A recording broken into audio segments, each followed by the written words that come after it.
बिस्मिल्लाहिर्रहमानिर्रहीम। आज बन रही है निहारी और वो भी घर के मसाले से। तो आइए शुरू करते हैं रेसिपी।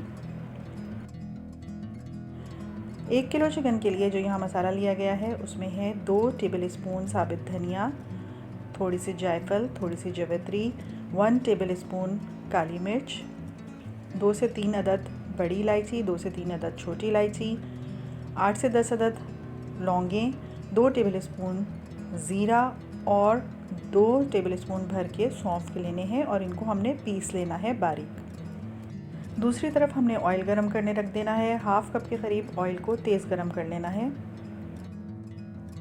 ऑयल गरम हो जाने के बाद इसमें चिकन डाल देनी है और थोड़ी देर तक अच्छी तरह फ्राई करनी है।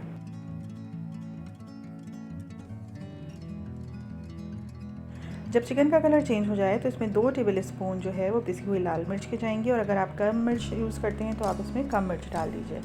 यहाँ पर मैंने 2 टेबल स्पून मिर्चों के डाल दिए हैं। हाफ़ टी स्पून के करीब यहाँ पर हल्दी जाएगी इसमें और 1 टेबल स्पून नमक जाएगा। इसको भी अच्छी तरह भून लेना है। पिसा हुआ धनिया इसमें नहीं डालना है क्योंकि हमने साबित धनिया जो लिया था वो पीस लिया है मसाले के साथ, तो वही काफ़ी रहेगा। अब इसको अच्छी तरह भून लेते हैं।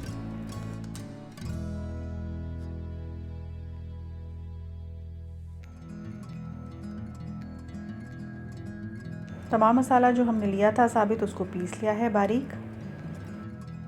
मसाला भुन रहा है, साथ ही इसमें शामिल कर देते हैं 2 टेबल स्पून लहसुन अदरक का पेस्ट। थोड़ी देर इसको चलाएंगे। इसके बाद वो तमाम मसाला साबित जो हमने पीस के रखा है वो भी सारा ही इसमें डाल देंगे और अच्छी तरह इसको 4-5 मिनट तक भूनेंगे ताकि ऑयल ऊपर आ जाए।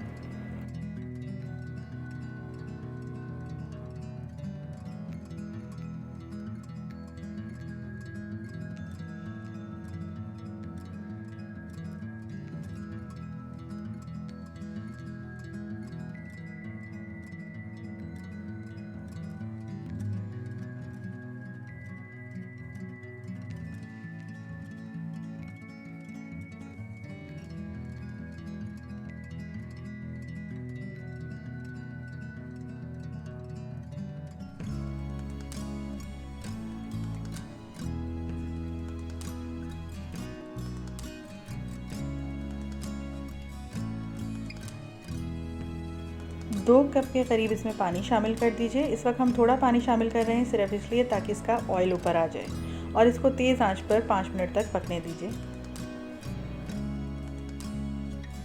जैसे ही ऑयल ऊपर आया इस तमाम ऑयल को मसाले के साथ हमने निकाल के अलग रख लेना है। ये तरी है ताकि हम एंड में इसको डाल सकें निहारी के ऊपर। अब इसमें दोबारा पानी शामिल करना है। जितना भी शोरबा रखना है, जितने लोगों के लिए भी उस हिसाब से पानी डालिए। 3 से 4 चमचे टेबल स्पून आटे के ले लेने हैं। इसको पानी डाल के घोल के पेस्ट बना लेना है और इसको तेज़ आंच पे पकती हुई निहारी में डाल के जल्दी से चलाना है इसको ताकि गुठलियाँ ना बने और तेज़ आंच पे पकने देना है निहारी को। चिकन चूँकि जल्दी गल जाती है तो आटा डालने के बाद 4-5 मिनट तक इसको तेज़ आंच पे पकने दीजिए। उसके बाद ढक के 5-7 मिनट तक और इसको मीडियम आंच पे छोड़ दीजिए। शोरबा भी गाढ़ा हो जाएगा और ऑयल भी ऊपर आ जाएगा। इस वक्त शोरबा बिल्कुल मुनासिब गाढ़ा हो चुका है। अब जो हमने तरी निकाल के रखी थी अलग, इसको डाल देते हैं एंड में ताकि रौनक बरकरार रहे सालन की और इसको कर लेते हैं डिश आउट। निहारी तैयार है मज़ेदार। रेसिपी पसंद आई हो तो चैनल को सब्सक्राइब कीजिए।